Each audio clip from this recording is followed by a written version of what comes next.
Life is a journey. Kung ano ang buhay natin, hiram lang natin.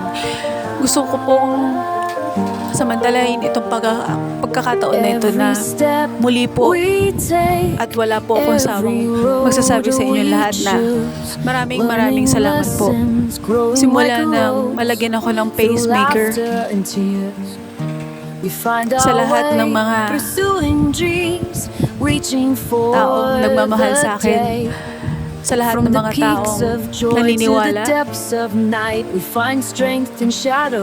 Sobrang salamat po sa inyo lahat. Na-appreciate ko po kayong lahat. Sobra.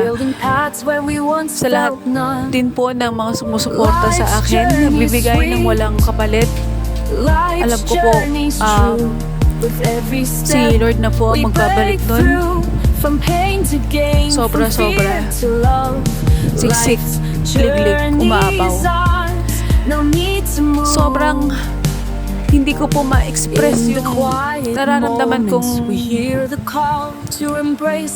halong pakiramdam na takot, na masaya, na alam ko pipilitin ko pong kayanin ang operasyon ko sa leeg. Through storms and sunshine, we find our way, learning, growing. Pero ang makakapag-decide lang po talaga ay si Lord.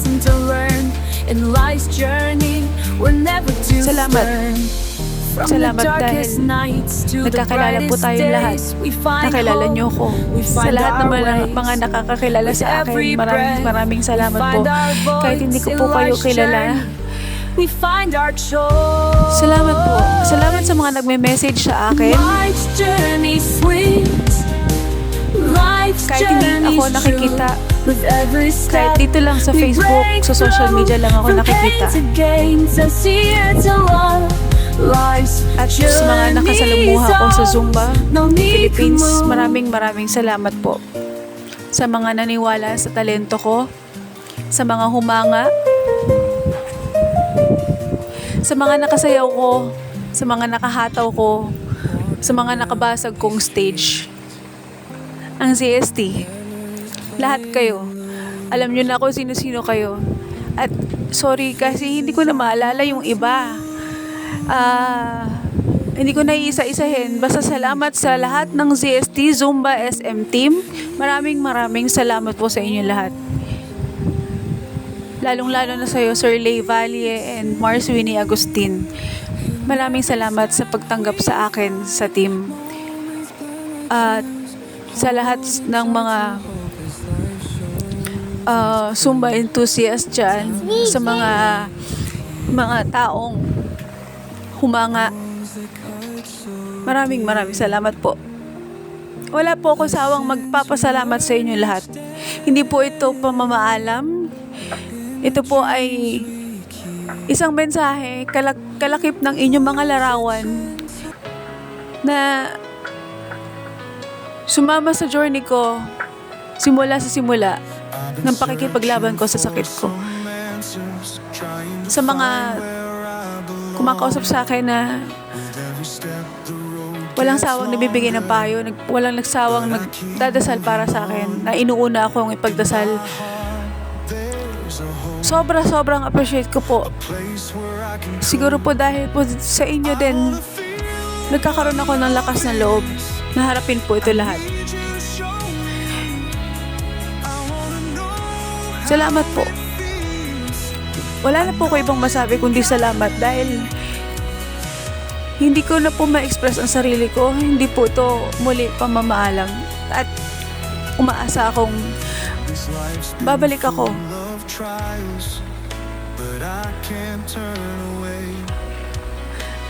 Sana. Hindi ko na po alam eh. Sobrang hindi ko na po talaga alam kung ano mangyayari.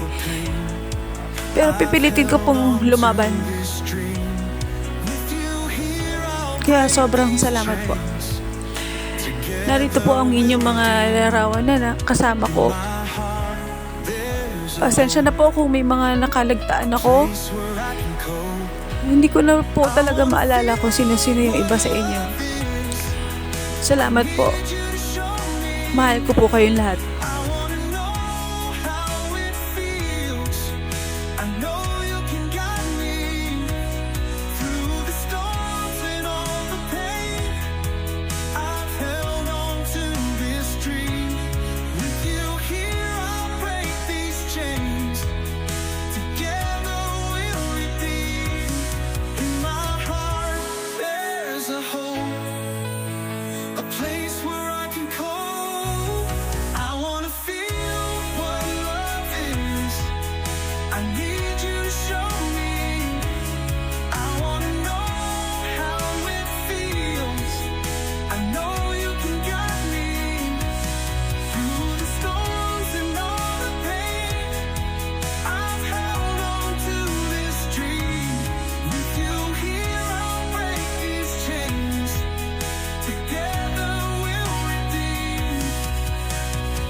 Walking by faith, not by sight, guided by His endless light.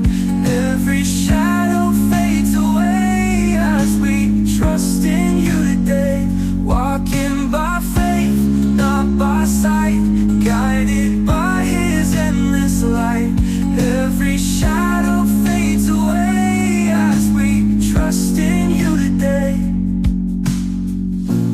Mountains high and valleys low, paths we travel start to show.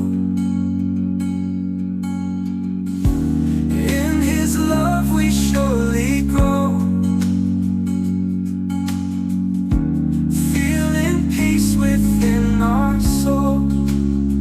Walking by faith, not by sight, guided by His endless. Thank You for this beautiful journey. Thank You for the moments. Thank You for the time, for the love You give and the mountains we climb. Every single heartbeat, every single day, just wanna say thank You in every way.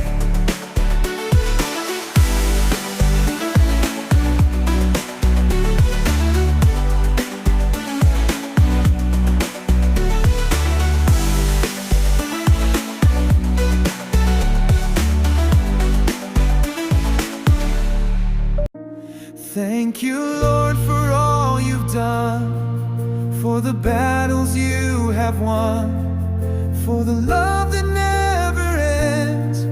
You're my Savior, You're my friend. Thank You, Lord, I give You praise. In the storm and in the flame, every heartbeat, every chord, I sing to You. Thank You, Lord.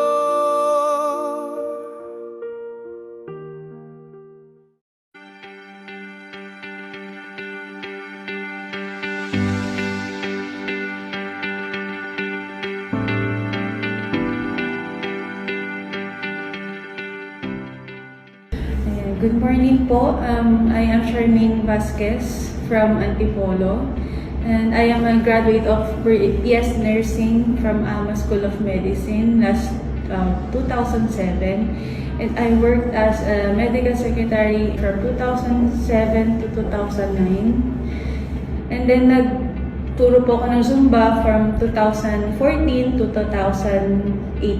Nag-positive po ako sa autoimmune disease kasabay po ng pagkakaroon ko ng pacemaker. During the CS delivery po, nagkaroon na po ako ng blindness din po nun. And it's because na rin po na nag-positive po ako. Just this March 2 po from lupus. As a mother of three, pinipilit ko pong lumaban, pinipilit ko pong kayanin kasi hindi ko po kaya din yung may iwanan sila. So, ito po, lumalaban po ako kahit po hindi po halata sa akin na may sakit.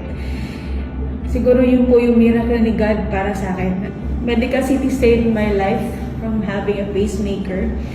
Yun po yung aking history po. Ito, hanggang ngayon po lalaban po ako para po sa mga anak ko po.